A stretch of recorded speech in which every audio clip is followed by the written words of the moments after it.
Thank you very much. Assalamu alaikum.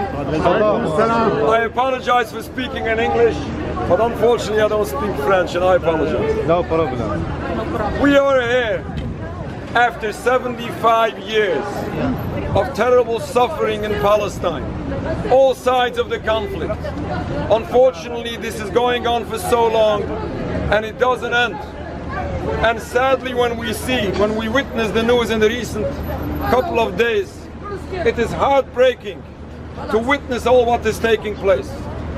But if we want to find a solution for the future, we have to study and we have to understand what is the root cause behind all of this.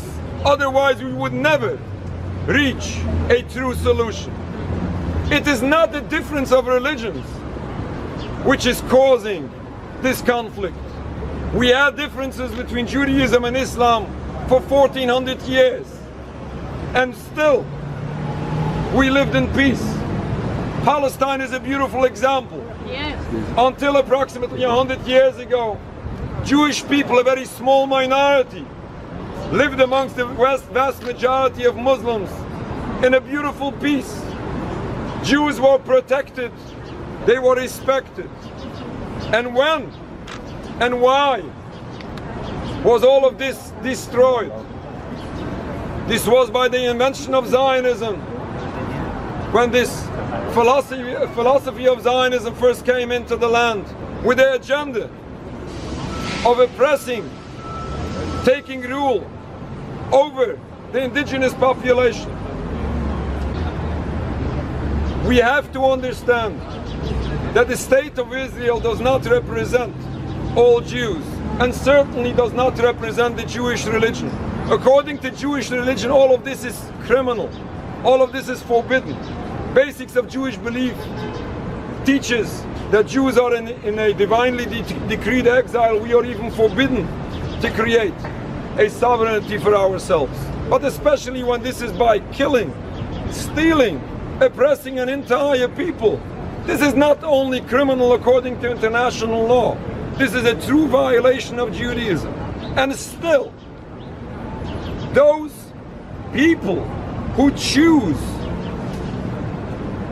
not to follow Judaism misuse that very same religion to justify all those crimes forbidden in Judaism. Bravo! Shame.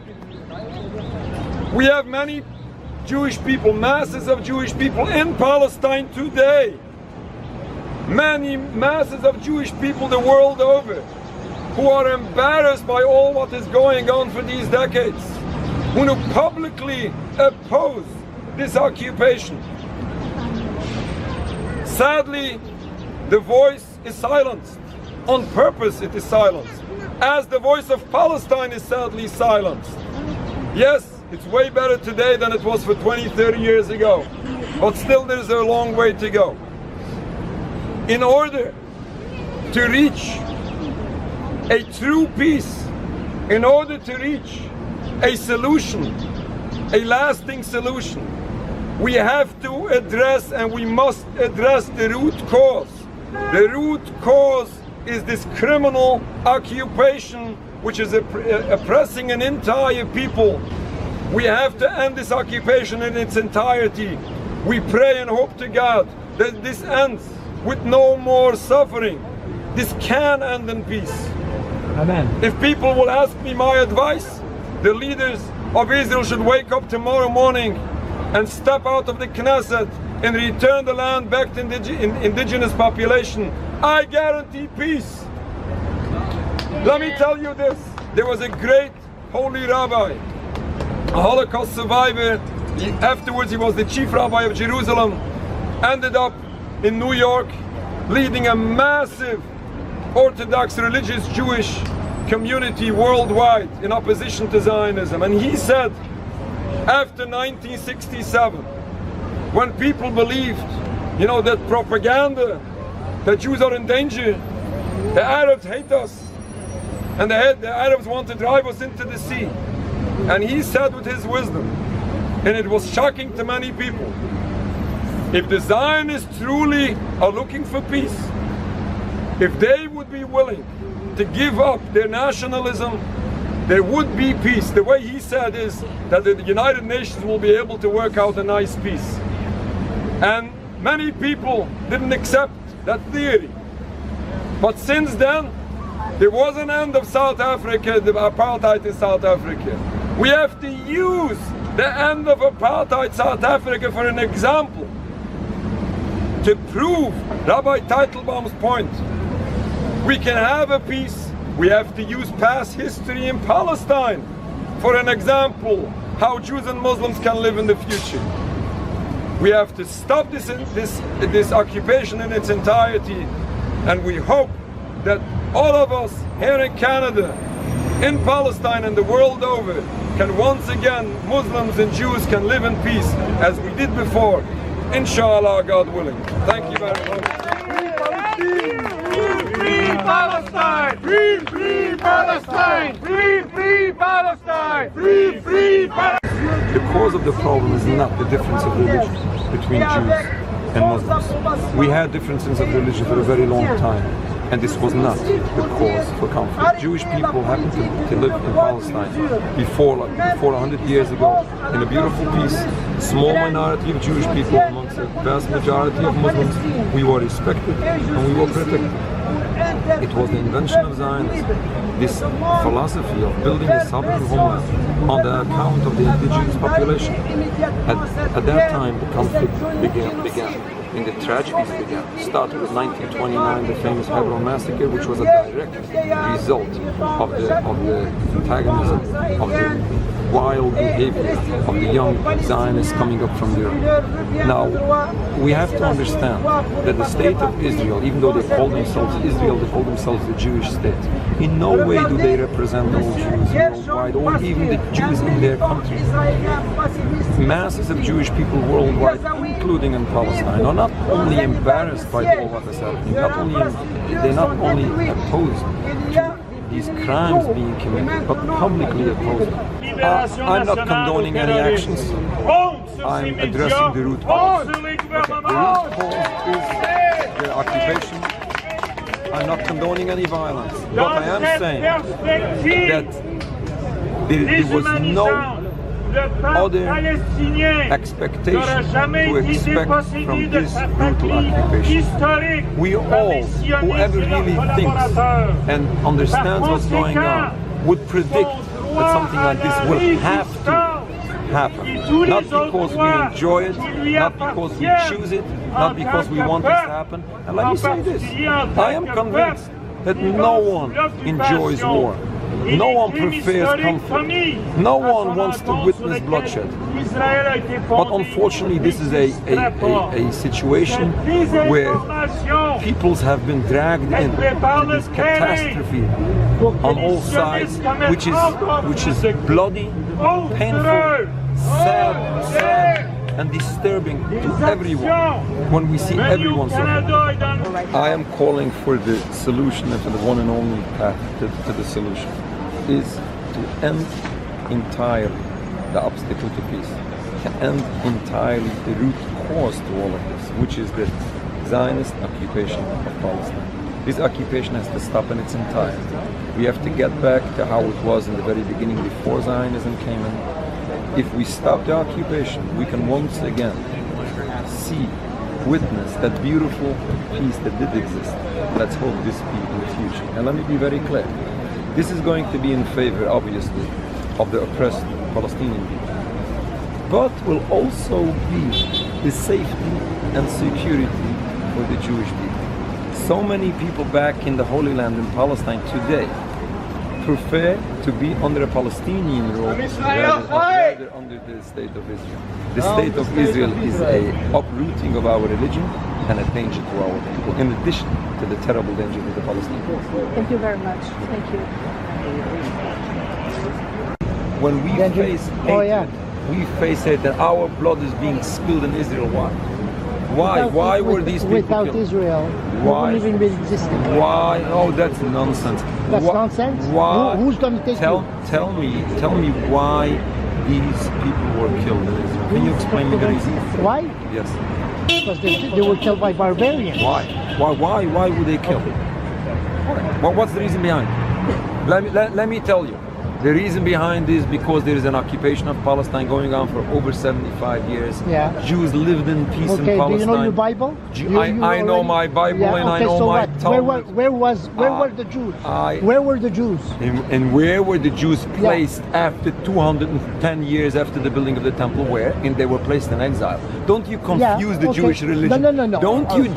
Don't you justify occupation with falsehood about the Jewish religion? According to Judaism, the existence of the state of Israel is totally You read the forbidden. Talmud every morning. I do. You do your prayer every morning. I do. And at night and everything. Let me tell you, this brutal occupation of Palestine has caused so much death and destructions to everyone involved, to Palestinians and Jews.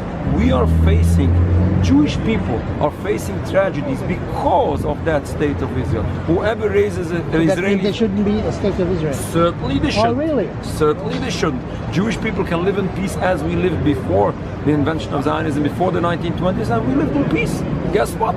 We lived in peace. You lived in peace. We lived and in then peace what happened in Europe? Eh?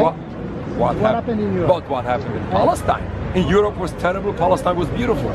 Palestine was nice, and we have to appreciate that. Never mind. You're But completely, I am completely and if you are supporting the state of Israel, if you raise the Israeli flag, then you endanger yourself, me, and all Jews. Without the state of Israel, we wouldn't be existing. If it wouldn't be the state of Israel, we wouldn't have that additional hate. Anybody.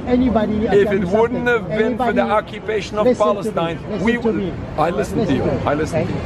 Anybody, like what's happening now, they don't want the state of Israel. They want all the Jews to kill all the Jews. That's your opinion. That's your opinion. That's your opinion, built on your assumption. You're entitled to your opinion. I disagree, there's a difference between me and you. I know many more political leaders in the Arab world, and I spoke to many more religious leaders in the Arab world than you did. I know them personally. This is nonsense to say that Palestinian people hate Jews just because they're Jews. This is nonsense. I'm not saying all the Palestinians hate Jews. What I'm saying is what's occupying now the government of the Hamas and the Hezbollah. Can you? I have a question. I have a question. Did you see videos of the? Did you see what they did. Very sad. To the babies? Very sad. Did you see the babies? Yes, very sad. How can a human being take a life like this? A baby. I have a question. Baby. I have a question for you. I have a question for you. What caused the Hamas movement to be created? How come that Hamas was not found, 1400 years ago when Islam came about? Why? Why is this a new thing? Tell me. Give me an answer. If you don't have the answer, I do. Oh, you do. Something was going on that caused the Hamas to come about. And that's a problem. That's a problem for Jewish people as well. And if you're Jewish, you should be concerned. You should be concerned for that terrible hate directed towards you because of the occupation of Palestine. I believe in Mashiach. I believe in Judaism. How the Mashiach is going to come? Mashiach is going to come when Jewish people would act as they're supposed to. And we have to repent if we do anything wrong. We have to repent. If we oppress other people, that's not a help for Mashiach to come. We oppress people. Certainly we do. You may say that it pays to do it. You have to be reasonable. You have to admit that you are oppressing people. You can say it pays to do it. You can say we have to do it. There's no other choice. You can say all those excuses. Don't you say that Israel does not oppress us. Israel does oppress other people, and you can say any excuse to it. And then we have to sit down and judge whether the excuse is acceptable or it isn't. But you have to, if you don't admit facts, there will be. Certainly there will be. Certainly there will be. Thank you so much.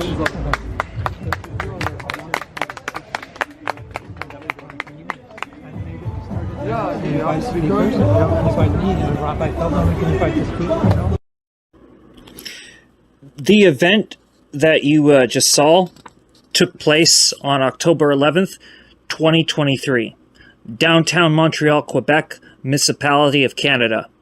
Now, if you didn't realize it yet, what you at the very beginning, Dr. Weisfeld helped Rabbi Feldman get up there, on the platform, and at the end you see him saying something. I don't know what the context is, but you see him saying something to somebody else in regards to Rabbi Feldman. So you see Dr. Weisfeld at the beginning of the video and at the end of the video. This is because Dr. Weisfeld and Rabbi Feldman actually go back quite a ways. In fact, that's not a secret to this channel. To those who have paid attention to this channel, that was one of the first things that this channel pointed out, was that Dr. Weisfeld and Rabbi Feldman, have very warm relations. They're, they're both Jewish, and they both oppose Israel. While Dr. Weisfeld is seen for political opposition, the fact that he's Jewish means by default there is some sort of religious incentive. Because, mind you, the Jewish nationality is a cultural, religious one. And that's regardless of whether you actually still believe in Hashem or not. Because the Torah culture is what's predominant in this. So, that statement is very important. Rabbi Feldman is fearless. I love Rabbi Feldman. Now, I think that I should now bring us to the next video, which is from Democracy Now!, which came out on October 18th, 2023. The transcript reads, medical workers in Gaza are racing to treat survivors of a massive explosion Tuesday at Al-Ahwil Baptist Hospital, where displaced people were sheltering from Israel's unrelenting attacks, when Palestinian officials say an Israeli airstrike hit the compound, killing hundreds of people. Israel denied responsibility, blaming a failed rocket launch by militants for the blast. Israeli strikes had already damaged the hospital once before and have killed medical workers and struck other medical facilities since it started bombing Gaza in retaliation for a deadly Hamas raid into Israel on October 7th. Quote, as a physician, I'm afraid if I now leave and go to work, my hospital is going to be hit as well, end quote, says Dr. Haman Allo, an internal medicine and nephropathy specialist at Gaza's Al-Shafia Hospital, which is the largest hospital in Gaza. He describes now almost 40,000 people are seeking refuge outside of hospital buildings in Gaza. This is outrageous. That is, it's just so interesting how Israel has no accountability, but Palestinians retaliate out of desperation because of the worst conditions, some of the worst conditions on the whole planet. And, there is more than accountability. There's, like political beratements, like sanctions, demonizing, dehumanizing. It's just incredible. Anyway, this documentary, this Democracy Now! Clip came out on October 18th, 2023. And I think that it smooths out the truth rather than what the Zionist propaganda outlets say. Palestinian officials are accusing Israel of killing over 500 people in an airstrike on a hospital in Gaza City, where thousands of civilians had sought refuge. Israel's denied responsibility, claiming the explosion was caused by a failed rocket fired by the militant group Islamic Jihad. Palestinian officials have blasted Israel's claim, pointing out Israeli military had already hit the hospital just days before. This is Dr. Fadel Naim, head of the orthopedic surgery department at El Ahli Hospital. I will describe what I saw myself. I was in the surgery department and I just finished a surgery and I was about to rest before my next surgery. Suddenly we heard the sound of a huge explosion. In the beginning, we thought it was one of the explosions we hear all the time. We didn't think it was in the hospital. Then people came to the surgery department screaming and yelling, asking us to save them, telling us they were injured and dead people. It was a shock for everyone.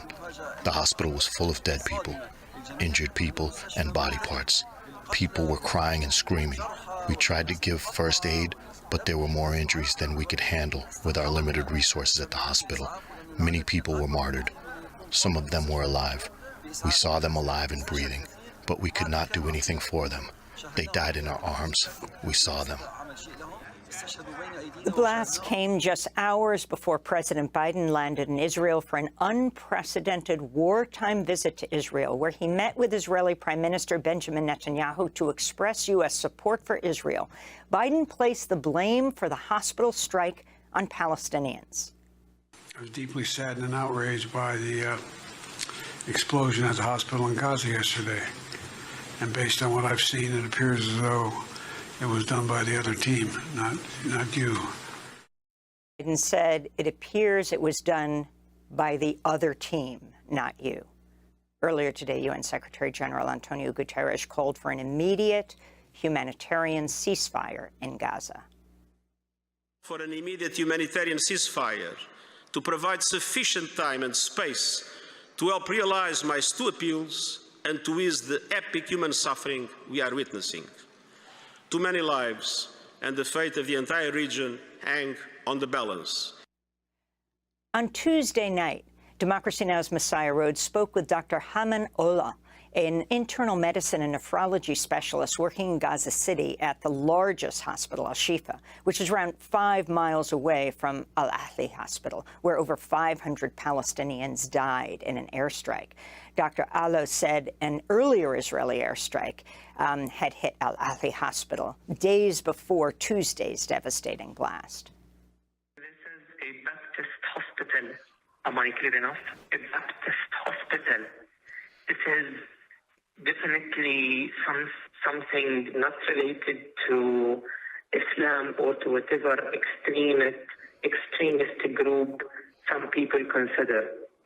So it is a very old hospital, aged more than 100 years. So it is situated in a very densely populated area.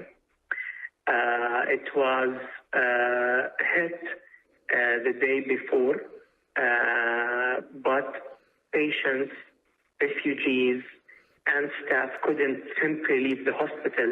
So you're saying that the hospital was hit before? Yeah, it was. And then when it was finally hit again, this toll is rising now to more than 800 lives lost. And what if this is going to happen in other hospitals, in bigger hospitals? The massacre is going to be worse. There will be no safer shelter for all patients. As a physician, I'm afraid if I now leave and go to work, my hospital is going to be hit as well. And we have, for example, in terms of dialysis, we have only now 5 hospitals providing hemodialysis service. What if nurses are afraid of going there? What if patients are afraid of going there? What if injured patients, war injured with war-related injuries, do not go there? This means not slow. This is even fast death, very rapid death. Dr. Hamam Alo went on to describe how tens of thousands of civilians have sought refuge at the hospitals in Gaza. In the Shifa hospital, there are almost 40,000 persons in the outside the hospital buildings. They came looking for safer shelter away from their high-risk areas. Those are in addition to the patients now living in the hospital hallways. Wherever you go, no matter what ward you go to, there are a lot of people sleeping, kids, women, ladies, elderly patients. Some of them are immunosuppressed. They are living in the hospital hallways. So you can barely even walk through the hallway because of people actually living there for more than a week. And you can't just simply ask them to leave so you can walk freely because they have no safer shelter, and many of those lost their homes now. So this is their new home. So if you could imagine the amount and the magnitude of transmissible diseases and infections. Speaking of which, yesterday I met the first patient with a disease called leptospirosis. This is a bad disease that we usually get from poorly hygienic living circumstances transmitted by rodents and sewage water and dirty drinking water. So this disease affects badly our kidneys and liver. The patient is in a state of acute renal failure, acute kidney injury.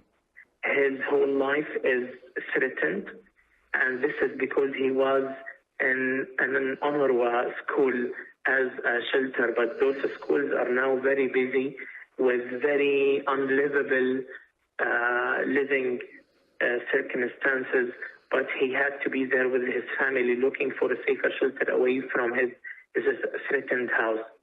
That was Dr. Hammam Allo, an internal medicine and nephrology specialist working in Gaza City at Al-Shifa Hospital, Gaza's largest.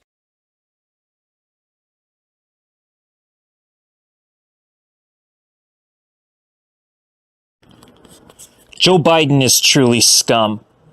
His whole campaign was Trump is a bad guy. And what do you think the actual Israeli equivalent to Donald Trump is? Benjamin Netanyahu. This is just amazing. So this next video comes from the PBS NewsHour. It came out on October 16th, 2023. The gripe I particularly would have, just me, I don't know how others would take this in, but as much as I like the Muslim speaker in this video, in his presentation of the truth, he gives grace to Joe Biden for condemning the murder of this Palestinian child. So there's a 6-year-old. So this is going to feature the topic of a 6-year-old Palestinian American who was killed in hate crime. Whatever lip service Joe Biden gives is an insult to injury, and I think that it will come that we're going to see that there are no Palestinian Americans, no Jewish Americans, no. America is a lie.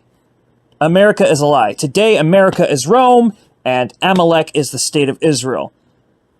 I try not to push too much of the theological view, but, you can politicize the theological view if it is the actual theological view. And I am speaking from the actual theological view. Aside from the fact that before Amalek is even born, Amalek is mentioned in the Torah, which implies that it's an actual constant evil. If you get into what Amalek represents, Amalek is an infiltrator. It's so appropriate that he's a child of Abraham, grandson of Esau. And of course, it would be a grandson of Esau.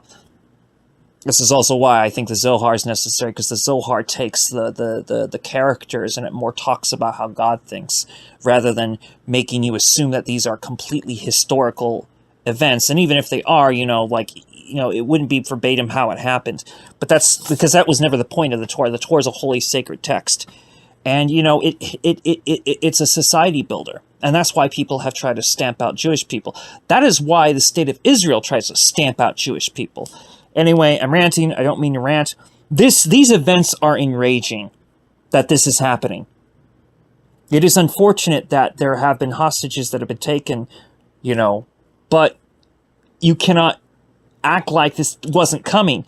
I'm not trying to say the chickens are came home to roost, but no, I am saying that the chickens came home to roost. Look, okay.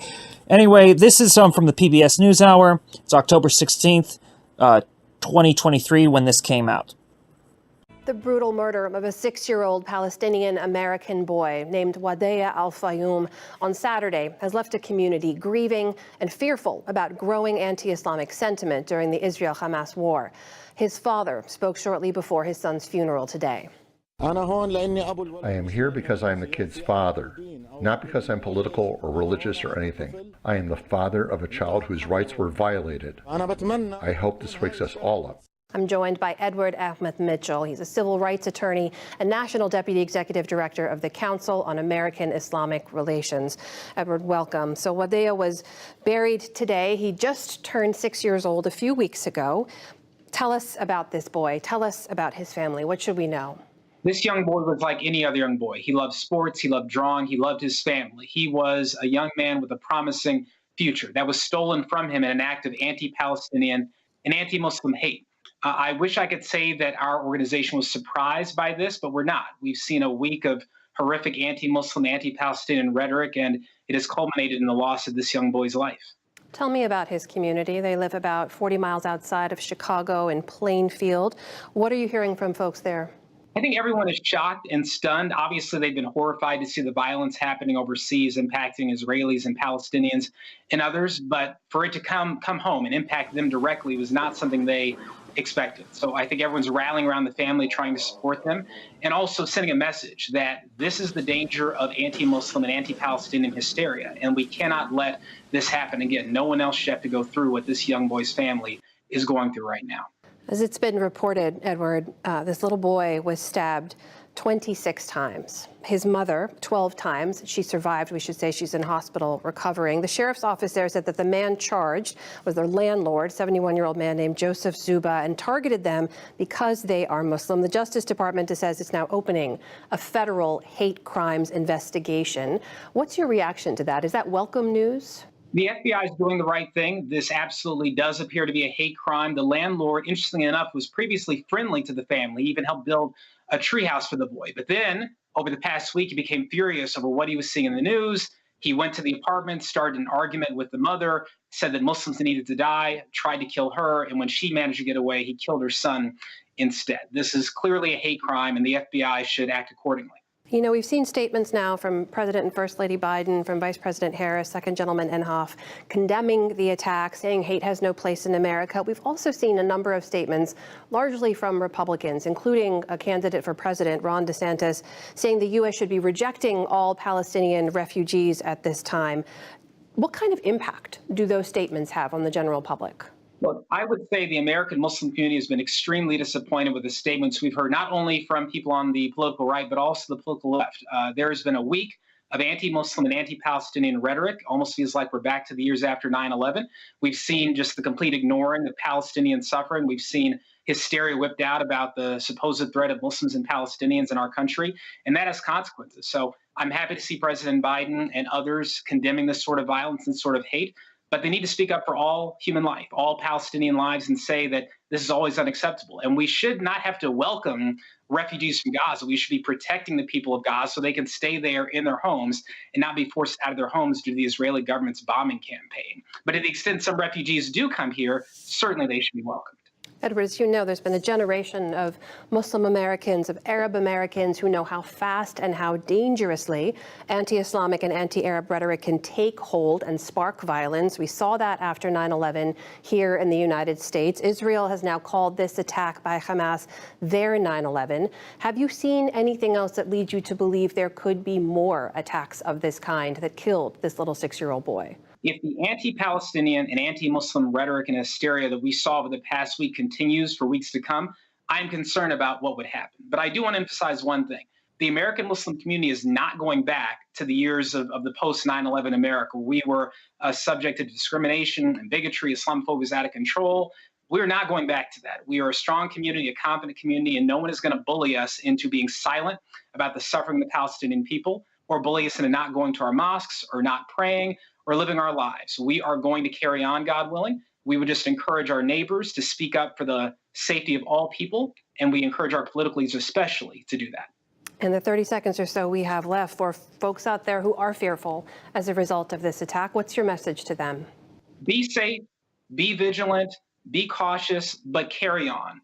be an activist, be a worshiper of God, do what you would normally do, but just be careful. And we should be doing that all the time, given all the threats that exist here and around the world. But we cannot let anti-Palestinian or anti-Muslim extremism scare us away from doing what is right and living our lives. That is Edward Ahmed Mitchell, National Deputy Executive Director of the Council on American Islamic Relations. Edward, thank you so much for your time. Thank you.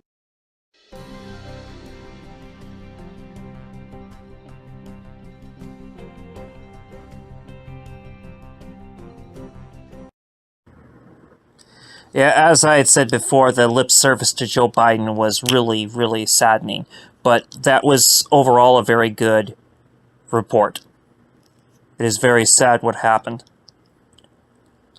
Not enough coverage is given to this. There's been some coverage of it, but there's so much more sympathy to the poor apartheid state of Israel that, and here's the thing.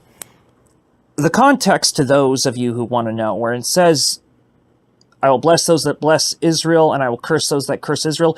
Israel as in the entire Jewish people. Therefore, if you support the apartheid state of not really Israel, that was made in 1948, if you support the Zionist state, you're actually cursing the Jewish people. So, for those of you who believe in God, God is going to curse you for supporting the state of Israel. For those of us who are Jewish, the majority of us have turned against Israel because we are Jewish. Israel continues to mask off and show that it is not a Jewish country.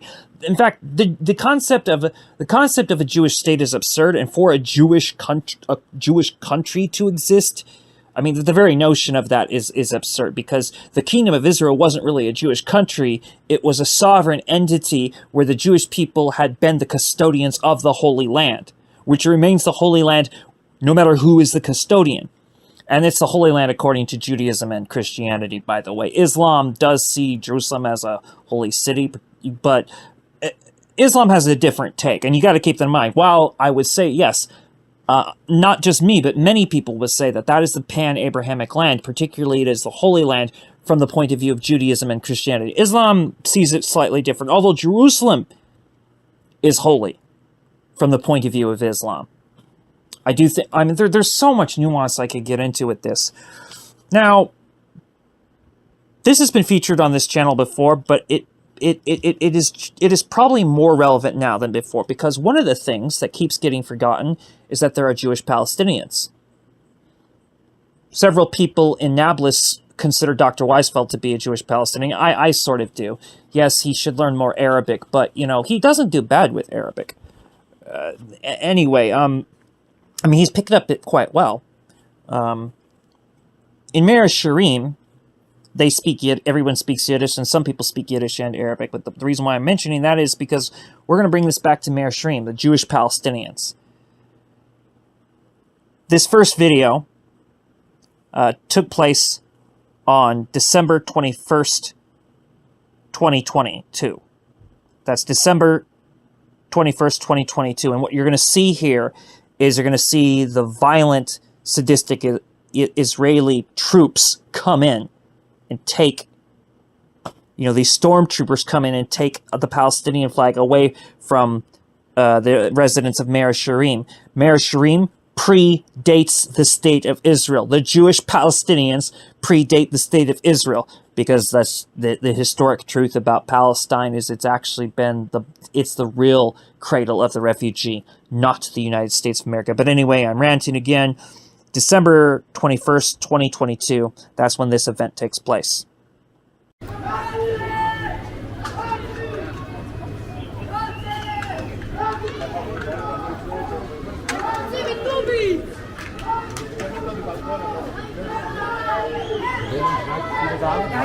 Abnehmen die Fenner, abnehmen die Fenner. Abnehmen Fenner, dat die ganze Messe? Ja.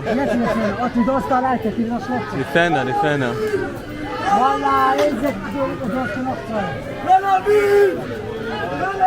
Die Fenner, die Fenner, die Fenner.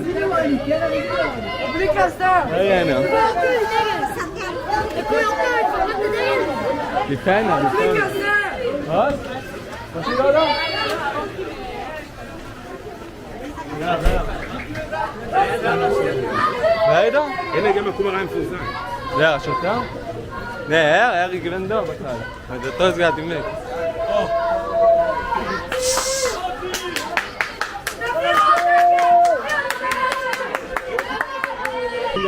Esta me dispisti che non so di buono.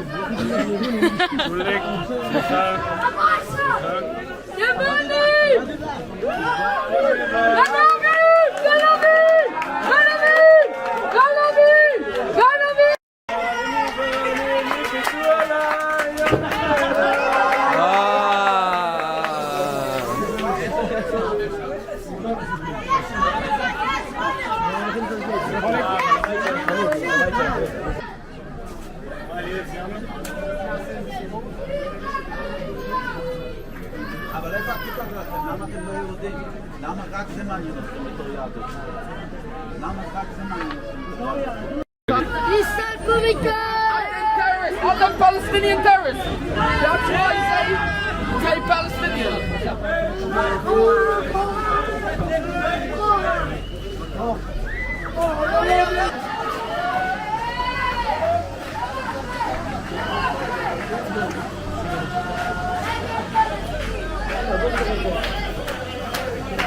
נגד מאה שערים, נגד מאה שערים. נגד מאה שערים, נגד מאה שערים.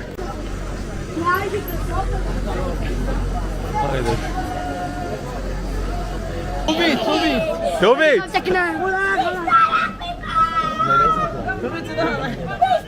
היה בגימורי.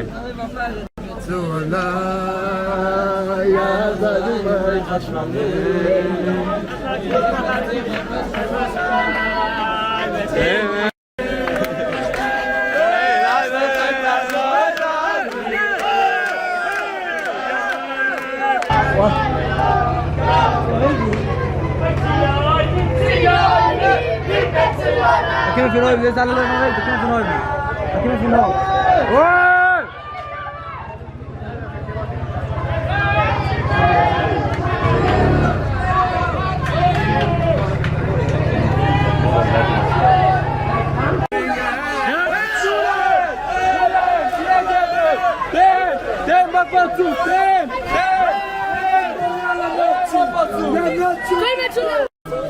ראית מה הוא עשה פה לפני זה לילד? הוא כן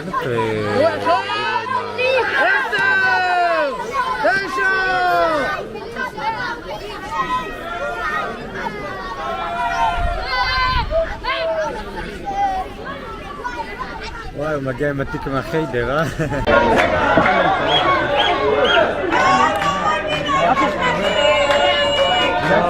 היטלר! היטלר!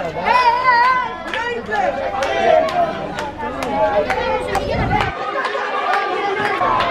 הלו!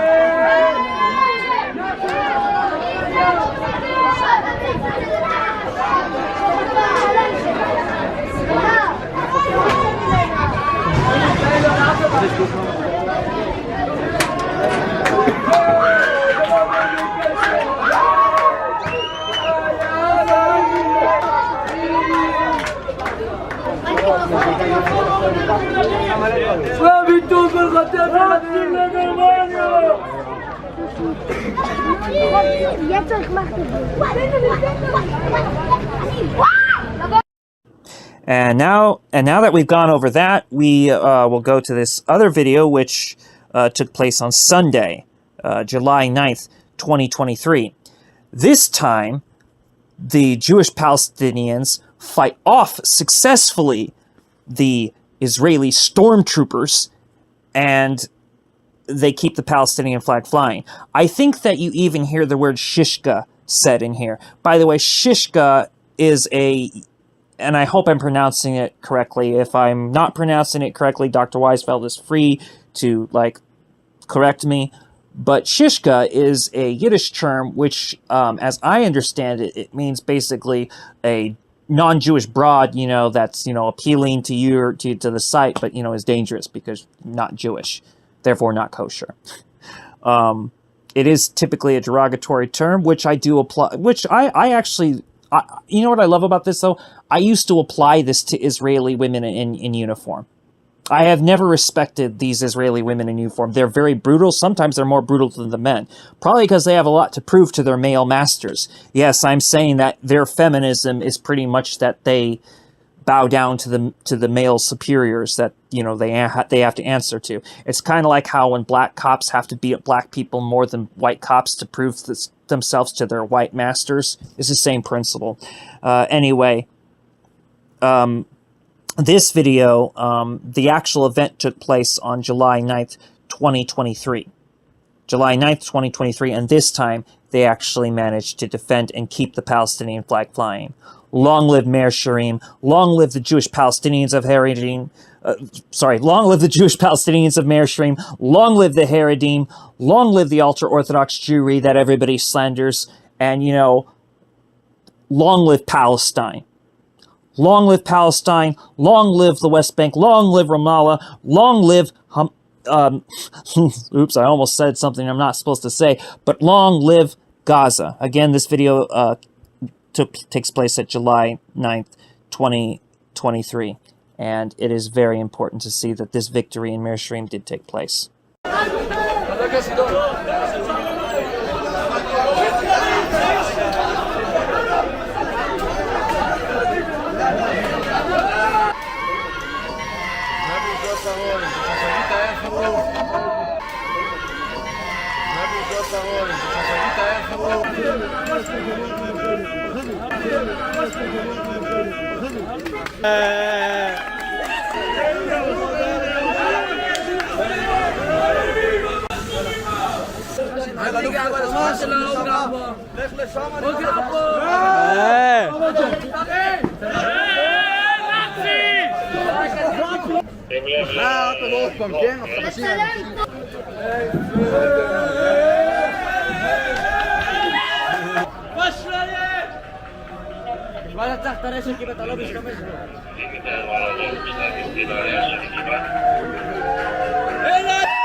Weiß nicht. Er will es sagen.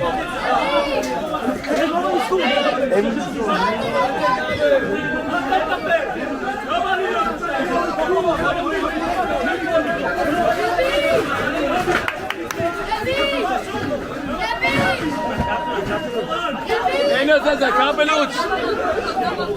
Nie, to tyle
Wir kommen nicht da rein.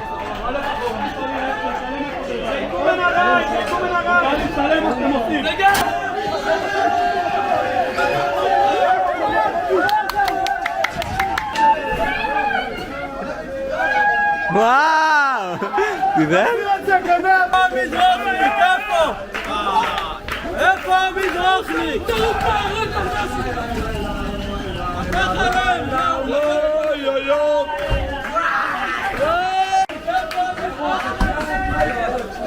Hey, boven die voor.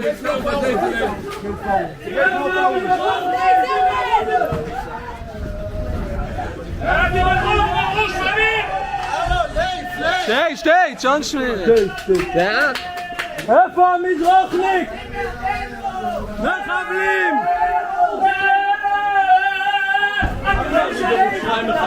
בסדר.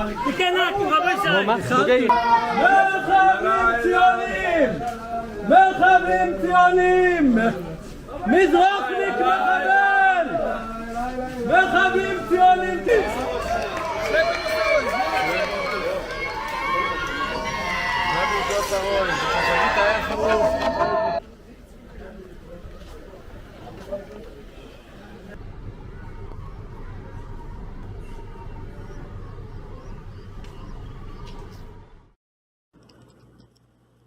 In order to defeat Zionism, one has to take a whole look at the entire picture of Zionism.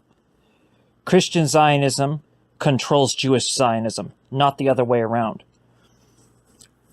I don't doubt that there is a such thing as Jewish supremacism, or more like, I don't doubt that there can be a such notion as Jewish supremacism. The problem is, Dr. Weisfeld is correct when he points out that that's actually anti-Semitic to refer to Zionism as Jewish supremacism, because Zionism is foreign to the Jewish body. All right, so for instance, I mean, aside from the fact that I've said this before, but there is a difference between jihad and jihadism. Jihad being more representative, I would say, of Islam than jihadism, because jihad means two things. It means personal struggle, like of the ego, but it also means revolution. Jihadism is kind of an aberration, but it still does stem as a more fringe, inappropriate tendency that is not correct to Islam, whether Sunni or Shia. But it still comes from Islam. Same thing with Hindu nationalism. Now, Hindus are very interesting because Hindus are like Jewish people. Hindu people are like Jewish people in the sense that the Hindus are not a race or ethnicity. The Hindus are a cultural, religious people, hence a nation, just like the Jewish people are a cultural, religious people.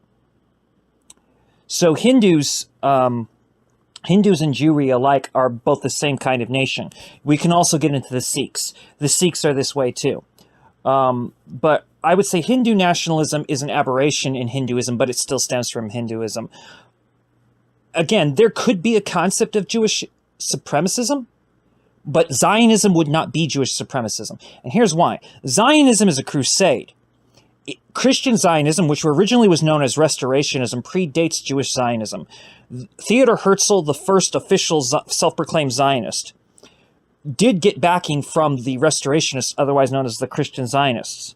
Another factor here is that anti-Semitism is both Judeophobia and Islamophobia. Now, there is a such thing as Christophobia, but Christophobia only applies in certain contexts. Let me explain. Christophobia applies to Eastern Orthodox Christians and Oriental Orthodox Christians. Christophobia applies to Byzantine Catholics, Chaldeans, Assyrians, members of the Black Church. It does not apply to the Roman Catholics except in certain contexts. In the United States of America, Christophobia applies to Roman Catholics in the United States of America, not in Quebec. If anybody wants to know the difference between Quebec Solidaire versus Quebec separatism, I would actually say the real expert on that is going to be Dr. Abram Weisfeld. He probably would be the better one to explain the actual civil society and even the proletarian culture of Quebec, as opposed to what most people know of Quebec, which is in fact mostly rich bourgeois Roman Catholics. So it's not that Christophobia does not apply to Roman Catholics, it's that it only applies to Roman Catholics in a certain context. Here in the United States, it definitely applies. And that's something Protestants don't want to hear. Protestants are stupid people who open up their Christian Bible and they say, oh, Old Testament looks like the Jewish Bible Tanakh, and therefore New Testament, therefore the Catholics don't know what they're talking about, even though the very concept of Mother Mary and the apostles as co-equal not really co-equal, but just under Christ, in a hierarchy. That comes from the book of Revelation. And there's also a reference to James and John being on the two sides of Jesus in the end of days or in the next world or whatever.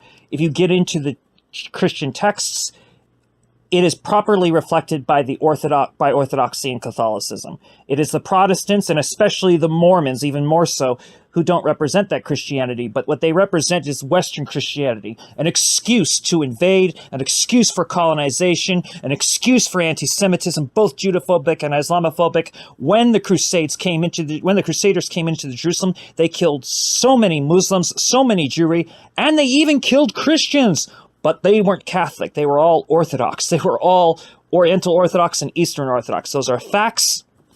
And I think that this is very important because confronting Christian Zionism is a necessity if one is to confront Jewish Zionism. Jewish Zionism is anti-Jewish. That means not Jewish.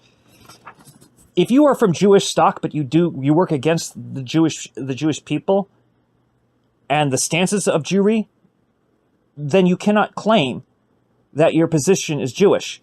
This would be no different than a Hindu trying to destroy Hindu culture and Hindu religion, but if you go against that guy that was born a Hindu, then you're anti-Hindu. No, that doesn't make any sense, actually.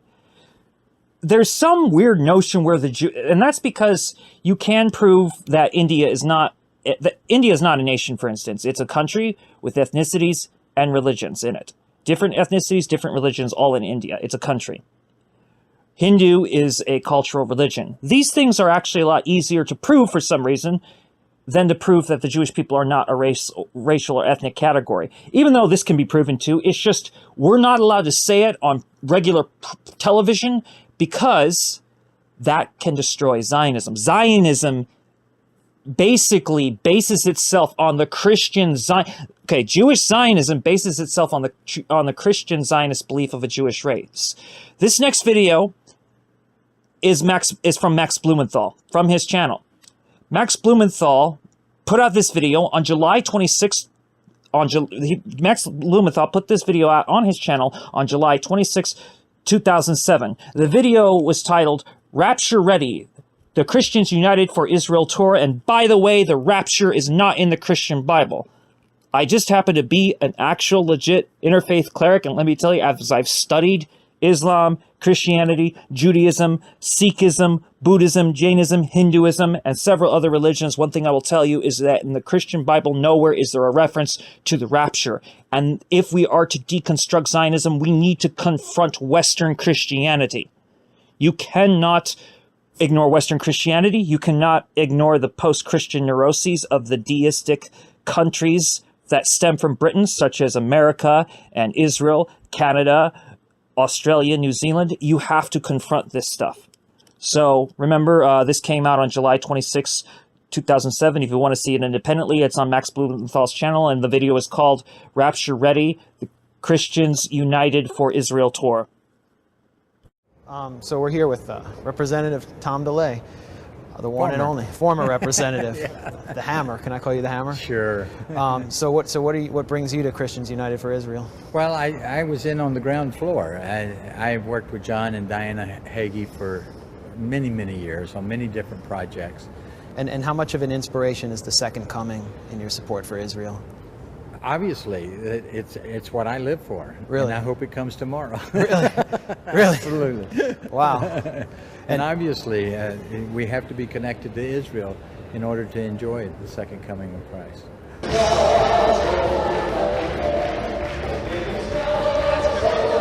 On July 16, 2007, thousands of evangelicals flocked to Washington for Christians United for Israel's annual Washington Israel Summit. Founded by Texas megachurch pastor John Hagee, Christians United for Israel lobbies Congress for an expansion of Israeli territory and a unilateral military attack on Iran.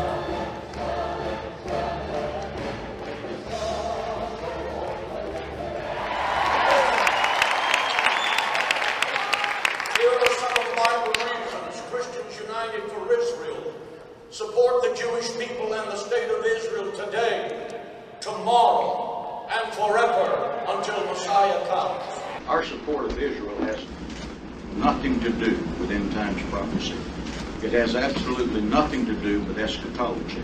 You're not concerned about their eschatology, their belief in end times theology?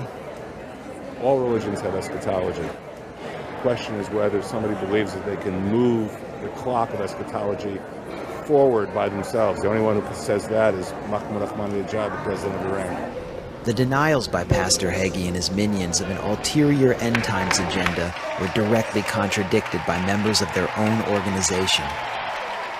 Basically, I believe that you have to embrace Israel as part of the second coming. But when the Battle of Armageddon is over and they come out of hiding and they see him and he tells them who he is, they say, who is this? The Jews will accept Christ. The Jews accept Christ as a nation then, and they are restored.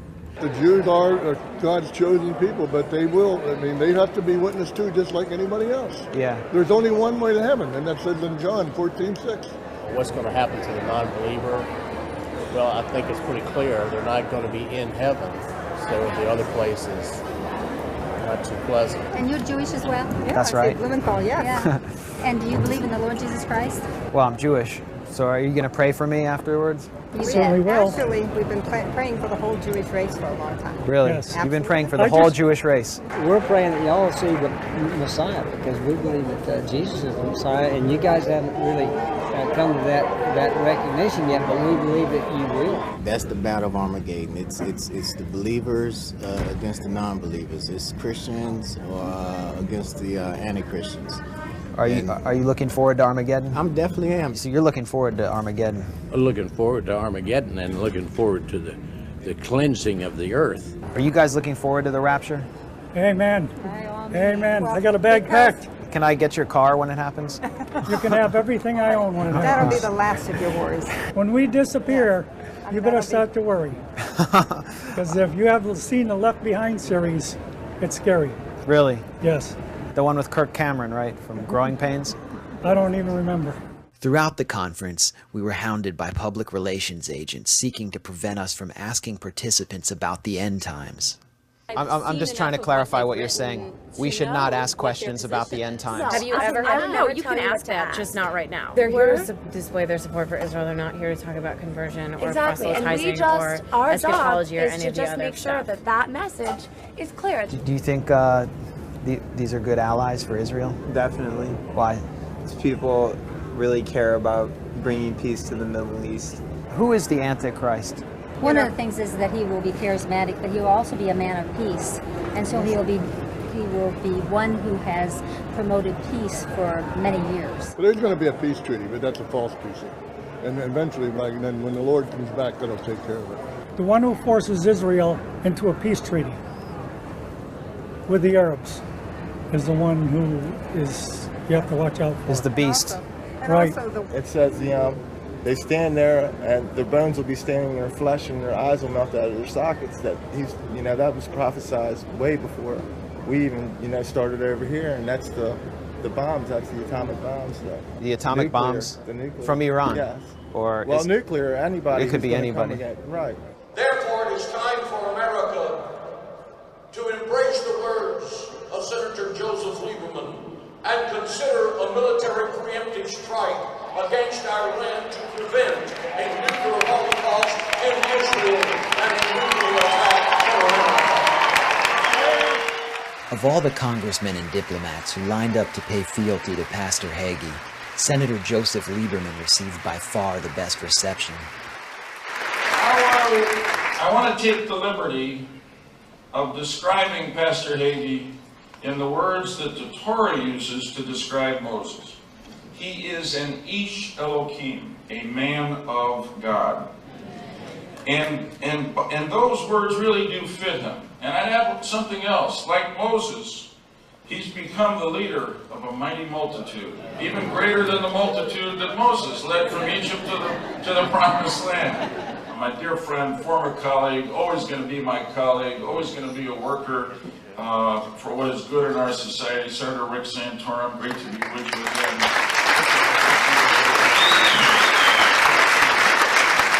But another reason why we support Israel, we have a common enemy, Who's the that? Muslim. The Quran is a false, it's absolutely not the word of God. I was a member of the mainline church, and I'm no different than a Muslim. So we're fighting what is behind the Muslim people, which is Satan.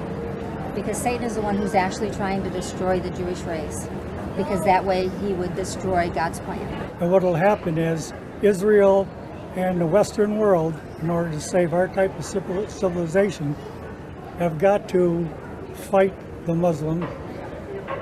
And if we don't take out Iran one way or another, if we move out of Iraq, the Muslims are going to take over and they're going to follow us here. Make your checks payable to CUFI, Christians United for Israel. In 2001, Pastor Hagee earned over $1.2 million. His salary, which was approved by himself and members of his own family, is among the highest of any television evangelist. Pastor Hagee lives in a 5,275 square foot Greek Revival mansion and on a $2.1 million, 8,000-acre ranch.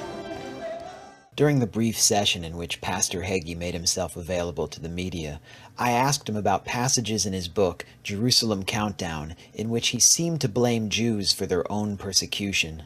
On page 92 of Jerusalem Countdown, you write, "It was the disobedience and rebellion of the Jews, God's chosen people, to their covenantal responsibility to serve the one and only true God, Jehovah, that gave rise to the opposition and persecution that they experienced beginning in Canaan and continuing to this very day." Can you explain your support for Israel and the Jewish people in the context of that quote? Yes, that's out of the book of Deuteronomy. Have you ever read it? Yes, I have. I read the Bible. Well, it's just as true as when Moses read it as it is right now. And I just wanted to clarify, if by quoting Deuteronomy or by using this quote, you are blaming the persecution of the Jewish people on the Jewish people for their rejection of Christ. I'm not blaming that. That is an absolute stretch. I never wrote that in the book. I'm quoting a historical fact. One question. Do all of you have press credentials? Yes, We're with the media. Pastor Hagee didn't like the cut of my jib. Immediately after the press conference, our removal was ordered. I'm just asking you to leave. That's all. Priceless. Absolutely priceless. Good stuff. We get kicked out of everywhere. We have security here. We want you Why? What did we do? The rapture did not arrive in time to prevent a team of off-duty DC cops from ushering us off the premises. Can we get an explanation? We haven't done anything. Well, it's the conference. Can we get just a quick explanation, please? I don't have that answer, sir. They just told us that you need to leave the place. We have all this in here, and this is part of our conference.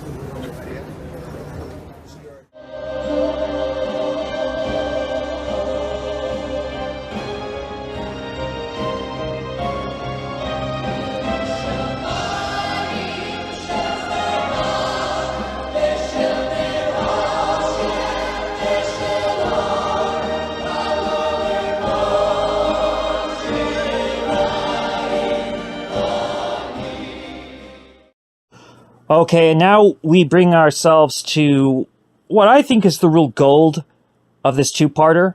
Just like the previous video, we're going back to see Dr. Abram Weisfeld, the Jewish Bundist, and Steve Struggle, the badass Black Panther, as they continue the conversation in the Here and Now podcasts on Dr. Weisfeld's channel. Also, they are always reposted on the Panther Power channel for which has been very useful in bridging the gaps between Black and Jewish relations, also making it easier for Jewish Blacks to voice themselves, and both of them deserve our gratitude. I bring you now to this presentation with Dr. Weisfeld, the Jewish Bundist, and Steve Struggle, the Black Panther. Here and now, and this is urgent. This is war. Here we are in the midst of a second war, which is part of a third world war, it would seem.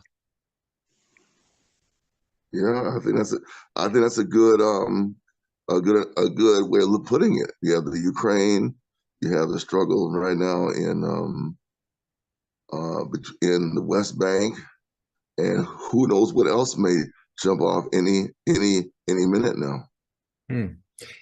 It's because of the West Bank, and the confrontation in north there where I was, in Nablus and in Jenin, which I passed through, is that, they shifted the soldiers from Gaza border to the West Bank in order to cope, with all the confrontations there, okay?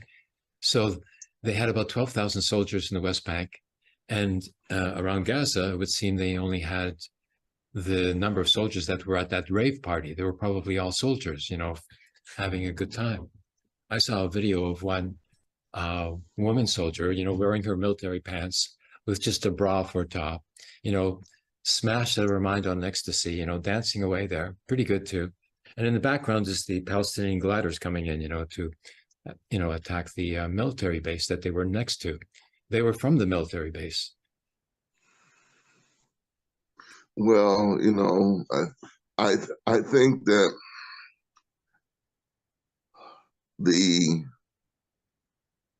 defeat of the Israeli army on that day, and they were defeated on that day, there's no doubt about it, indicates the determination of those soldiers to let the years and decades of humiliation and oppression of that community be thrown back in the faces of the army barracks, wherever there were forces of oppression, or those who benefited from the oppression of the Palestinians. They felt it on that day, and they will never live down the humiliation that they suffered that day. It's an incredible revolutionary impulse, historic occasion. It's unprecedented that, such an oppressed people could be so strong at the same time. Yes, I would add, yes. I would add that, the failure of the Israel state and the Israeli mentality is the psychological neurosis and endemic neurosis complex, like in the sense of Alfred Adler, of, infallibility, that they are the strongest, because they are the best, and that they are superior because they are the strongest, this sort of, psychological loop that they have going there, and they're macho and matcha, like a mentality of a Spartan state. And they assume that, that the enemy that they declared, self-declared enemy, would respect that and understand that they are subjugated and that they could not possibly revolt, that they thought that they had instilled a psychological effect of defeatism amongst the Palestinians, which is what their intention is, from what I experienced in the West Bank. So they failed. They thought that they had succeeded on all fronts and that they were, impenetrable and infallible and immune to any sort of, international law because they were sovereign. This concept of sovereignty is, like incredibly fascist. And now they are, in a government, except for one opposition leader, Lapid, who refused to join in the war cabinet, which included Blinken from the United States, in the war cabinet, that they're going to eradicate, the northern stretch of, the Gaza Strip now, not even giving them much of a chance to leave, to whatever, and this was pre-planned. I've seen the map, where they had planned to send the Palestinians to in the Egyptian territory on the border, with Israel on the south there. This has been planned, since long time, and it was supposed to be planned together with, the Egyptian regime, of the old regime before the revolution from the Muslim Brotherhood. And now they're bringing it back. And this current Egyptian military regime, so far is not going along with it. They're not allowing, the Palestinians to get into Egypt, because they know if they get into Egypt as refugees, that they're never going to be allowed to get back into Gaza. And Egypt doesn't want to have, 2.3 million, Palestinians, in Egypt who are, not subject to their law, basically, and they're armed, like it would be, a revolutionary, core to the Egyptian revolution itself, just like it was in Lebanon, it would be a repeat, so they can't, sort of allow it, for many geopolitical reasons like that. It's an incredible situation. And they're going, yeah, they started the bombing already. I'm so disturbed, but we had this magnificent demonstration yesterday. That's really the solution, to such, stress and trauma, is to go to a demonstration. There was more like 5,000 at least, I couldn't count the number of people, like I was doing a video on my phone, for it, on Facebook, you can find it there still. And, it was unending, my battery ran out, I couldn't, film the whole thing. It was incredible. And all along, people were chanting, spontaneous indignation. And a majority of them were women, like, because it's the women who are being targeted now. Like, incredible. And then the baby story, like, it was all started by the settler, confirmed by, like, the military media type. And then, the prime minister of Israel, and then it goes up to Biden, and this is already the justification for genocide, because they have no other choice. Look what they did. And as it turns out, the babies that are being torn apart are the Palestinian babies now, by 548 the last time I looked. Well, I tell you something. The imperialists and their imperialist allies in Israel, you see, there's an issue in the West that I think this is going to make us confront. You mentioned it. You mentioned a few minutes ago the concept of superiority, and we are victorious, and we're Spartans, and we do this and we do that. One analyst here in the U.S. shared with us on the internet that the Israeli army, except for maybe its quote-unquote crack troops, are averse to being injured. They're averse to injury. And I haven't seen that even among the Ukrainians or the Russians. I haven't seen that. They don't mind getting injured or dying, really.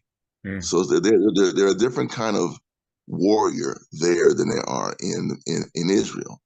I didn't see the aversion to taking a wound or losing a life from those militants who staged that attack 2 weeks ago. They had to have known they might not make it back. Yet many of them made it back, amazingly. But when it comes to injury and death, it's okay in the eyes of the United States, France, Great Britain. Don't know where Germany sits on this. They probably feel the same way. Italy.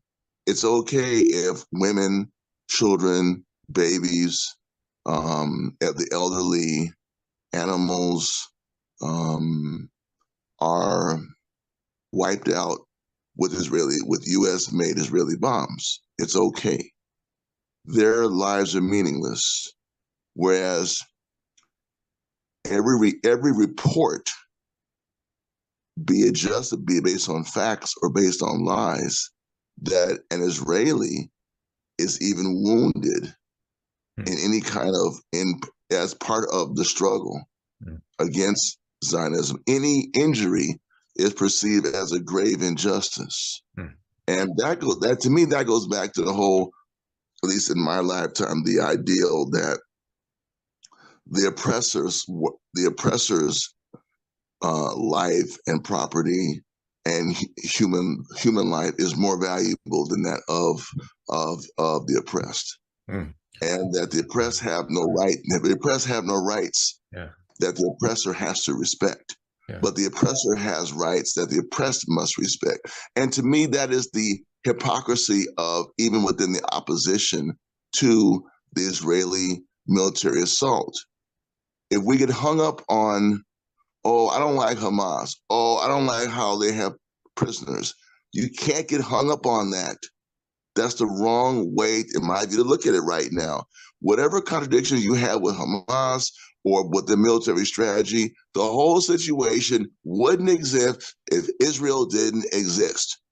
The basis of the problem is Israel and its Zionist settler occupation of the Palestinians and how they pit Palestinian against Israeli with their whole mindset and structure. Yes, The no, Israeli, this is a whole other context, to point to Hamas as being, the national character of the Palestinian people, and that every Palestinian is, exactly the same as the leader of the Hamas, is stereotype, which is part of the white supremacist, mentality that the Occidental mentality, Ashkenazi mentality, has against the Orient, including the Oriental Jewish, Israeli population who are this, second class there or third class, who knows? But the Hamas is misrepresented, even amongst the left. It is misrepresented because it is not known that the charter of Hamas was remade in 2011. The initial, anti-Semitic, Islamic code that was written by Yamani, who was the, wheelchair, founder of Hamas in Palestine, and who was assassinated by Israel by rocket.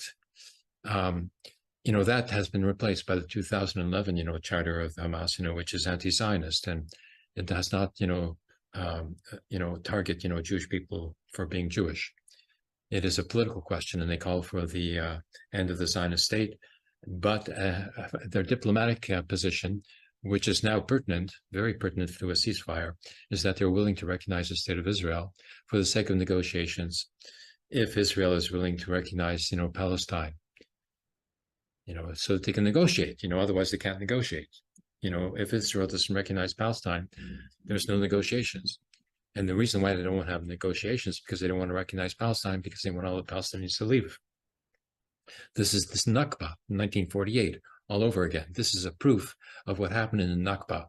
And any, liberal Zionists, who didn't think that it was real, well, it's real and it's happening now.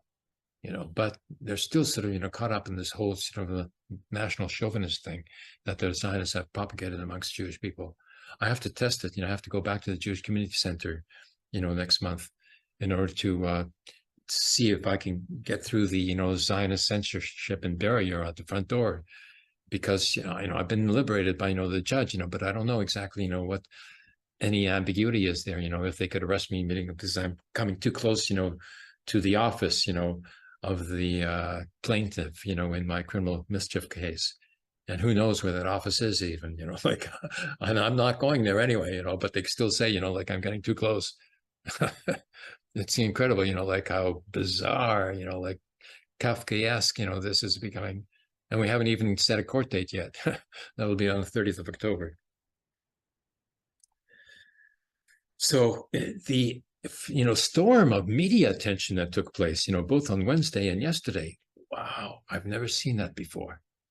It was even more so on Wednesday, both the French and English, television medias, which I don't even have a television, and I don't even know what they actually disseminated, but there was interviews with everybody, and they were going around, it was wonderful for them, to get, firsthand interviews with Palestinians,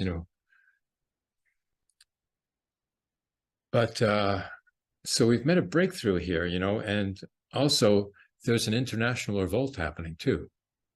The international revolt of all these demonstrations, pro-Palestinians, the solidarity demonstrations calling for free Palestine, calling for the recognition of Palestine by the respective governments in which the demonstrations are happening, all throughout Europe, every capital, even in France, in spite of, the ban on pro-Palestinian demonstrations in France. And in England, they're trying to ban the Palestine flag. They're saying that the Palestine flag is supposed to be declared to be anti-Semitic, like Corbyn was declared to be anti-Semitic for no good reason. Incredible, And then in North America here, we've had this demonstration in Montreal I haven't seen since the demonstrations against the war in Iraq. This is huge. And New York had, New York was filled. I haven't seen reports of other places as well in North America. But this is just... I want to comment on that. And this will probably be a different viewpoint. I think that the demonstrations are important, but they're not getting covered here. There's no news reports of them, period. None. And they're very small. Okay. Just like they are small. To me, a demonstration of significance is 5,000 to 500,000 people. That's significant. Not because I like those numbers, but there are 300 billion people in the country. I want a demonstration to have at least 1/10 of 1%. Okay, so I want at least 30,000 people. Because then that will force the media to generate interest. The media does not, I mean, we have Democracy Now!, we have Pacifica, we have other left or liberal left voices, but even a rag like Daily Cost, which is an online nonprofit, they don't cover the demonstrations because the reason that they don't is they don't do international news. Well, no, they are too pro-Zionist. Oh, what I'm saying to you is that the demonstrations are important, but we have to figure out how do we make the demonstrations reach critical mass so it starts to change people's opinion. The news media is pro-Zionist. They're not going to let the Palestinian cause be heard. As far as they're concerned, you can carpet bomb the West Bank, Gaza Strip, and it's okay. There is an implicit bias against the Palestinian struggle in the West, in my opinion. You've shown it with the outrageous claim that the Palestinian flag is a sign of anti-Semitism. It is not. But that's because the ideologues of the West, through Tel Aviv and London and Washington, D.C., have determined they have to demonize the Palestinian fight. So demonstrations are important. We should demonstrate. I'm not saying don't demonstrate. We have to determine, though, what is the purpose of a demonstration? What is it to get media attention? Is it to corral? Is it to organize our forces? I mean, whatever it is, let's make sure why we're demonstrating, what we want the outcome to be. Because right now, media will not cover it. They will not know there's something in downtown LA today, or downtown Denver, or downtown San Francisco.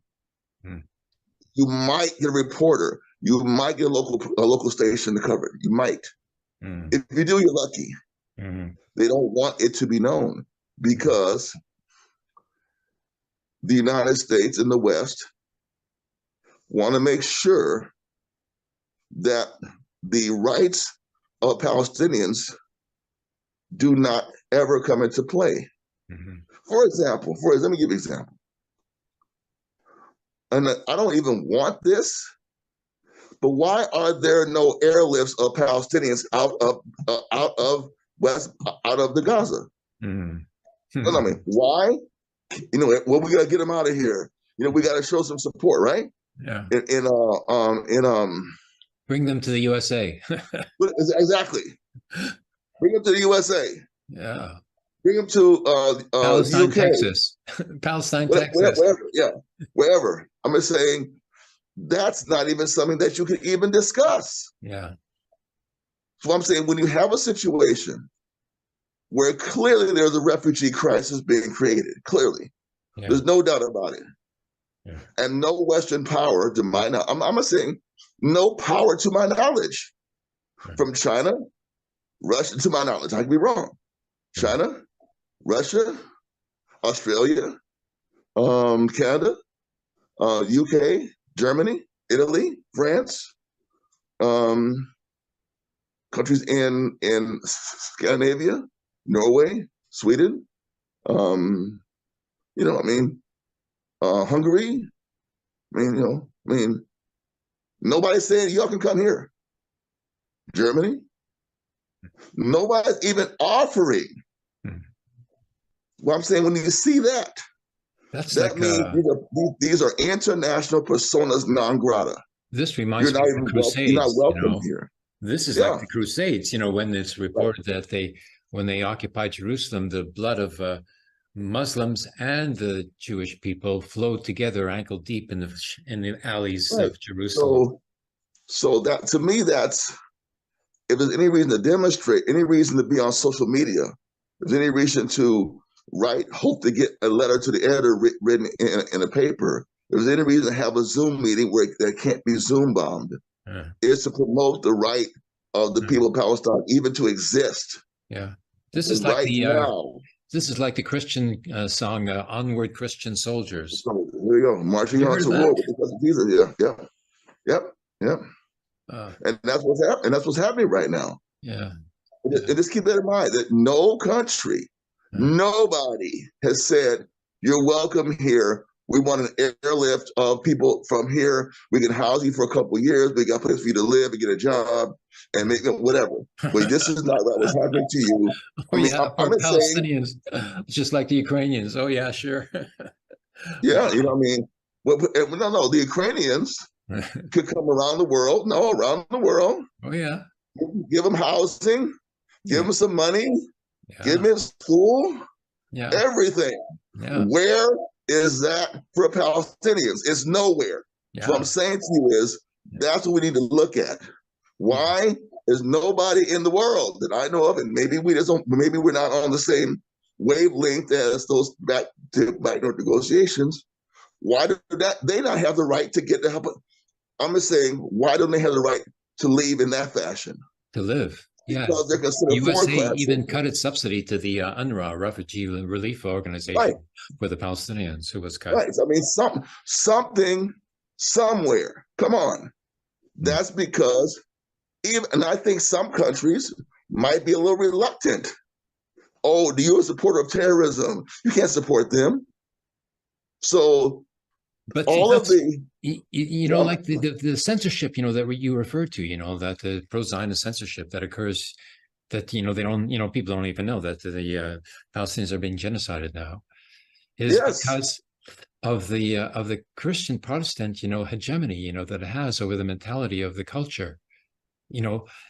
Here in Quebec, there's an exception because this is an occupied territory, considered to be an occupied territory by the Francophone Quebecois nation against the British Empire, which Canada is still in. And I think that, the Black nation in the USA, would be able to understand, the plight of the Palestinians. I would think that there's, a greater consciousness, when it comes to the Blacks. No? Let me tell you about that. There's this Black,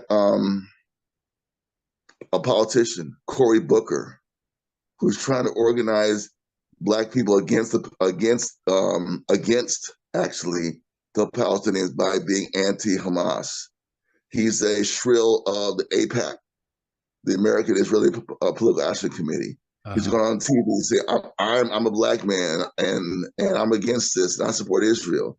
But you're right.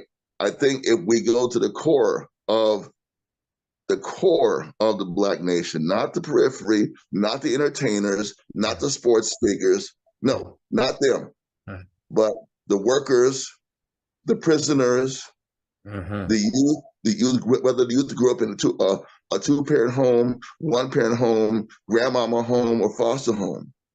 What's happening to the Palestinians has never been missed by legitimate Black organizations that are tied to freedom. We've always embraced them as our brothers and sisters, and always embraced them, and they've always embraced us. And that's why I'm saying this.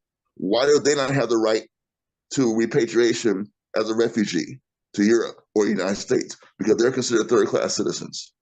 That's why. It's the only reason why, man. They're not even considered worthy of being repatriated. Just kill them or let them live in a tent.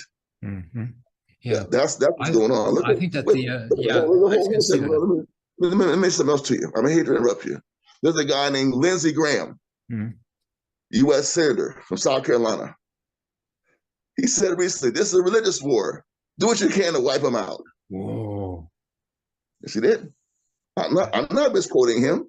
Do what you can to whatever it takes, wipe them out. Yeah. In Hebrew, that's called a milchuma mitzvah. I predicted this one time and I was, dismissed, it means holy war in Hebrew. This is what the ultranationalists, of the Zionists, are doing.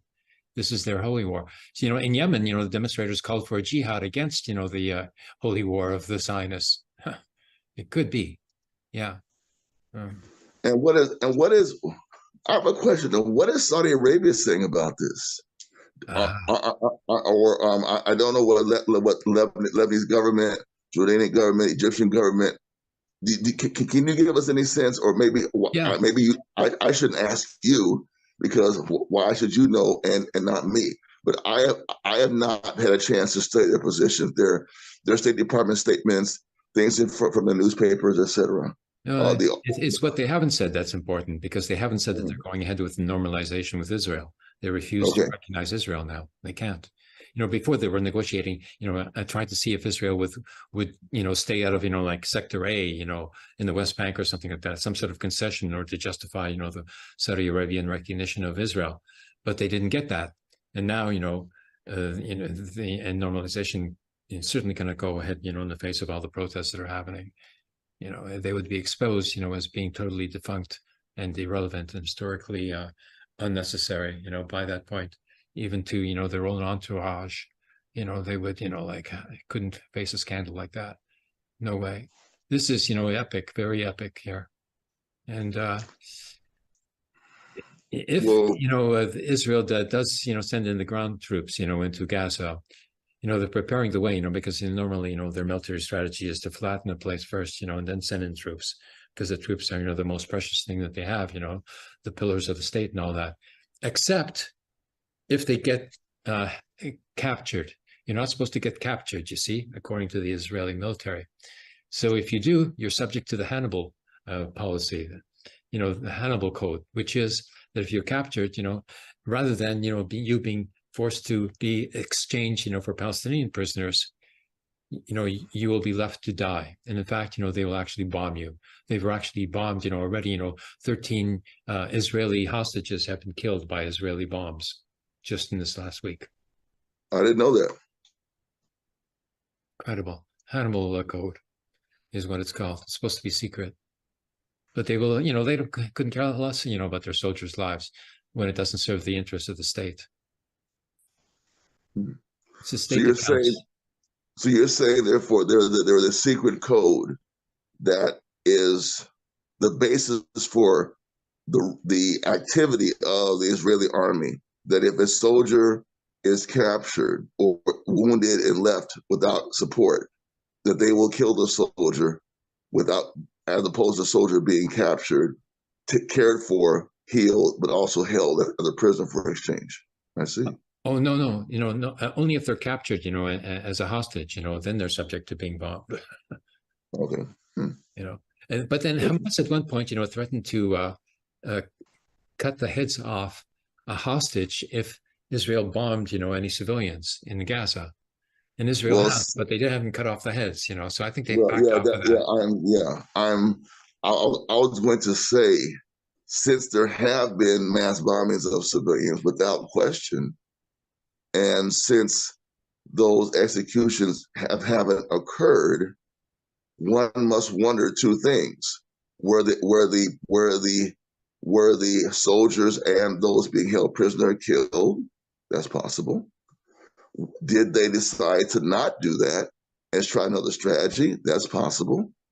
I don't see one of the two, because if they said they're going to do this and they don't do it, that means to me they either were killed in a bombing, the people who were going to do it, as well as the prisoners, or they decide this is not a tactic we want to use now. Let's do something else.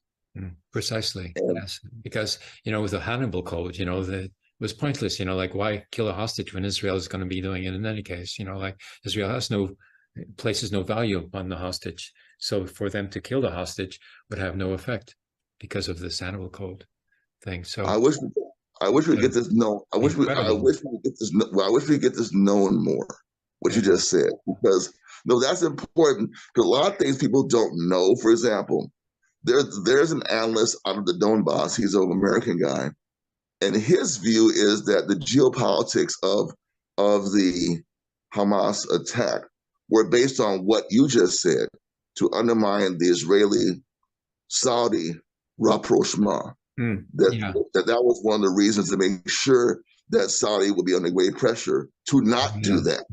That's true, And then because at this moment, why did it happen right now, except that there was the holiday and the soldiers were partying and raving tripping on ecstasy, but, the international context, was imminent, that they were going to be discussing, negotiations.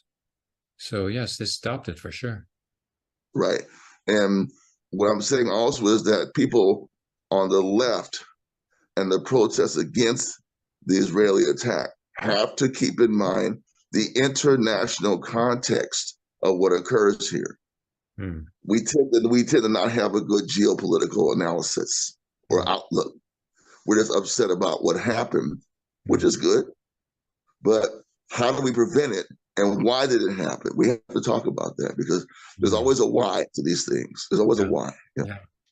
Oh yeah. What I wanted to say before, was that I could see, how, Black people living in a ghetto that is occupied by the police force, to which they're subject to, being shot and killed, for some unknown reason, is very much like, what they could perceive, the Palestinians to be subjected to, especially in the West Bank. That's what it is. The military comes in, like at any time, especially at night, to pick up people and, add to their collection of 5,000 prisoners.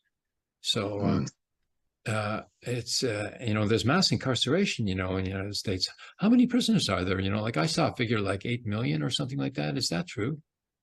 I don't know. We can find out, but it's a hell of a lot. Million. And remember, also the immigrants being held in U.S. prisons pending deportation. Remember them? Held in private prisons. Private prisons. Immigrants held by the Geo Company.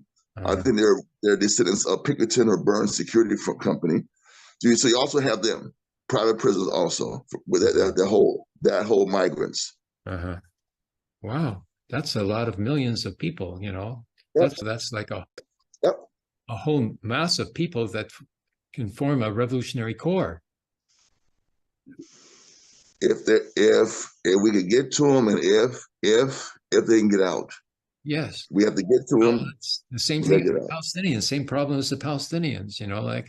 It's very parallel. It's very parallel. I keep saying it's very parallel situation. There are some differences historically, but the same racism and classism and sexism and superiority that the American ruling class has over the Black and the brown and the red nations. The same type of superiority and thinking and behavior and practice that the Israeli Zionists and their settler supporters have over the Palestinians. It's very similar.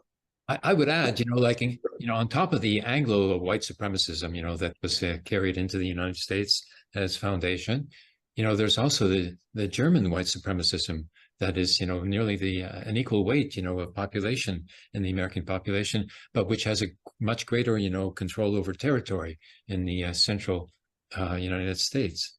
This is a very, strong, two-legged, form of white supremacism that is both Anglo and German Prussian, the Prussian mentality, of purity that Hegel talked about. It's an incredible, phenomenon in the United States. And it's got, strong legs, but, a very weak heart, because there is, the degradation of various sub-nations that are treated to subhuman, standards, of human existence cannot be tolerated by these people. And I don't expect that it will be. I can see, that similar revolts as, the Palestinians have conducted, will also be happening here and elsewhere. Let's hope so. Yeah. This is good. Okay. One wonders, what's going to be happening in the week to come.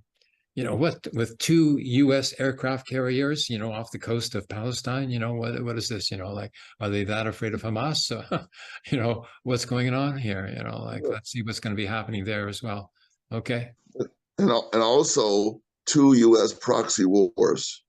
One led by Israel, one led by Ukraine, both getting money, both now fighting for who's going to get the money and the arms. That's kind of unprecedented also. So pathetic, capitalism is such a selfish, system that it, destroys itself and eats itself from inside. It's just incredible conditions. How can this, like world, tolerate this? It's just not logical. Well, we have to bring it to an end. Yeah. We have to bring it to an end. Dr. Abraham Weisfeld and Steve Struggle, like this civil rights dynamic duo, this revolutionary socialist dynamic duo, like the chemistry between these two is so engaging. I really, really, really do strongly suggest that people share this video around, and also the previous one. Subscribe to Steve Struggle's channel, Pantherism. Subscribe to Dr. Weisfeld's channel. That's Abraham Weisfeld, PhD. Subscribe to Panther Power. If you don't want to be, and I mean, because I would say that is necessary, because Dr. Weisfeld has more than just him and Steve. He has me on there too. He has other people, people that were from the former MRM network. Different, Muslims have been on his channel. He has footage, if you look through the Bundist Movement channel, you'll see footage of Dr. Weisfeld in Palestine. But the source, the source of that really is Dr. Weisfeld's channel. His channel has grown in subscribers, yes, but not enough. Why doesn't he have 1,000 subscribers? Who's willing to help me get Dr. Weisfeld 1,000 subscribers? Let's share this with everybody. Share this stuff from the Bundist Movement channel. Share from the channels I suggested. And I'm going to now bring this to its conclusion with AJ Plus. This video from AJ Plus came out on December 5th, 2022. Slight correction. This AJ Plus video came out on December 12th, 2022. The one that came out on December 5th, 2022 was the one from the previous video. I apologize. I made a slight error, and my if I had a better editor for this, I'd make this smoother. But I hope that this video has come out very well. Please enjoy the final presentation from AJ Plus, which came out on December 12th, 2022. Israel is God's chosen people, always have been God's chosen people, always will be God's chosen people. In my last video, I walked through Bethlehem's walled-off streets and met Palestinian Christians fighting to stay on their land. But I kept thinking about how some of Israel's biggest supporters back home are not necessarily American Jews, but evangelical Christians. Most Christians will tell you, well, we love Israel because God says, I will bless those who bless my people. So why do American evangelicals support a state that directly hurts Palestinians, including their fellow Christians? You have my sisters and brothers who are supposed to be my support, actually doing all their best to support the ones who are oppressing us. And it makes me angry.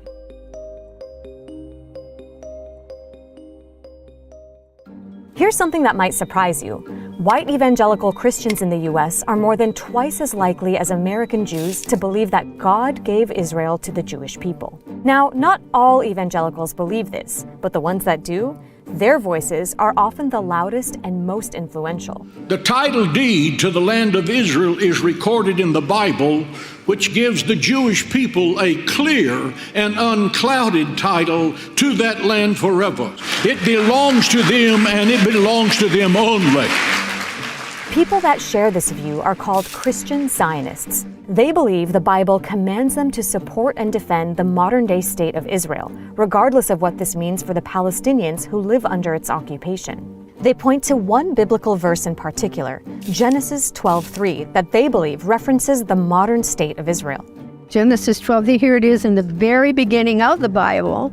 I'll bless and I'll curse those who curse her. I met Sharon Sanders in Jerusalem. She's an American Christian who moved here from Illinois in the 1980s out of a deep religious sense of mission to support Israel.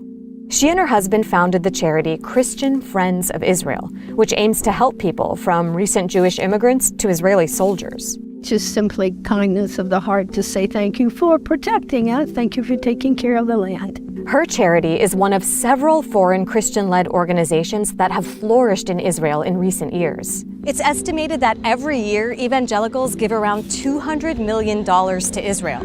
Worldwide donations from the Jewish community far surpass that, but Christian contributions continue to rise and show no signs of slowing down. And some organizations specifically raise money for Israeli settlements in the occupied West Bank, which are illegal under international law.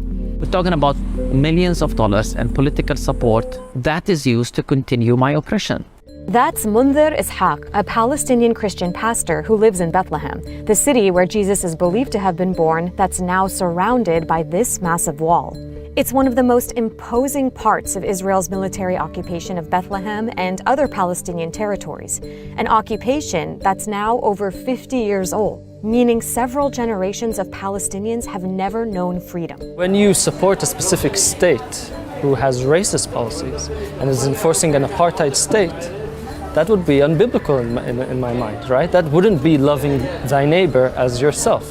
You know, we read the same Bible, but then they are using the Bible as a weapon against me. You know, we Christians call the Bible Injil, the good news. So they've turned the good news into our nightmare. Why is their read of the Bible so different?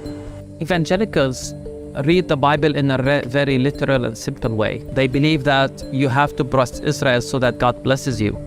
So it's like Israel becomes a gauge of whether you receive blessing from God. You know, makes me wonder what kind of God they are meeting in the Bible. The God I meet in the Bible is a God of love, is a God of peace. They see in it an image of God who's a tribal God who favors one nation over everyone else based on a promise that's thousands of years old. But for Christian Zionists like Sharon, that promise is prophecy. Many believe that the establishment of Israel in 1948, which displaced the majority of the Palestinians who lived there, was all part of God's divine plan. We see all over God's word that the Jewish people at a certain point in history would begin to find their way back home. And we know that's happened in May 1948 when the state became a real nation.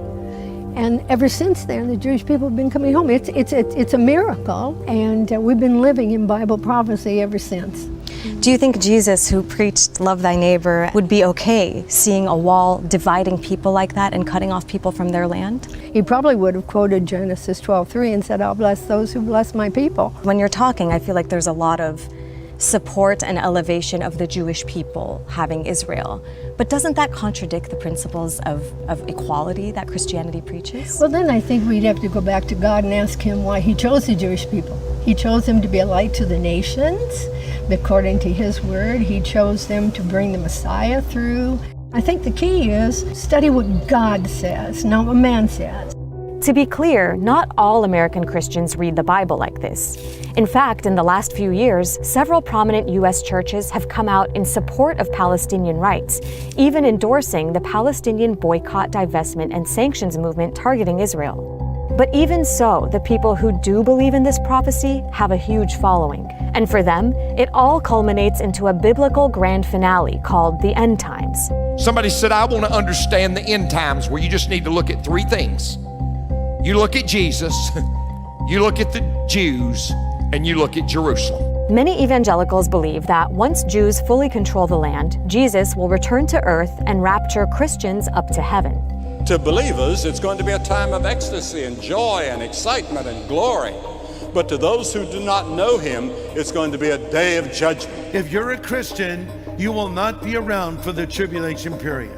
You'll be safely in heaven. And this tribulation period, some believe, is a violent and bloody war for those who remain behind. Jesus Christ will speak the word, and he will summon, in the most dramatic act of warfare in human history, he will bring about the slaughter of those who reject him. And in some interpretations, they believe that 2/3 of the Jews will die. So these Christian Zionists, not all of them believe this specific theology, but many of them do. You're promoting them to come to a specific location in order for them, or 2/3 of them, to die. It doesn't sound like a holy alliance. It doesn't. But this alliance is powerful. Millions of Christians in America and around the world now stand with Israel. Okay, pause. We're going to come back to Sharon, John, and Munzir in a bit. But first, let me tell you a bit more about this guy. Because to understand how influential Christian Zionists have become, you have to understand John Hagee. This Texas pastor is the founder and leader of Christians United for Israel, or CUFI, an organization that claims to have 10 million members. That makes Hagee influential outside the movement too, with lots of big-name friends in politics. Even though in several sermons, Hagee had claimed that Hitler was actually sent by God to force Jews to move to Israel. Then God sent a hunter. A hunter is someone who comes with a gun and he forces you.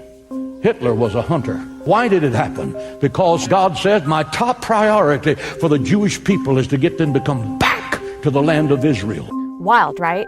If that sounds cynical to you, well, it actually underpins Hagee's beliefs when it comes to Israel. For example, this dedication to protecting and defending Israel includes denying the internationally acknowledged fact that the West Bank and East Jerusalem are occupied territories.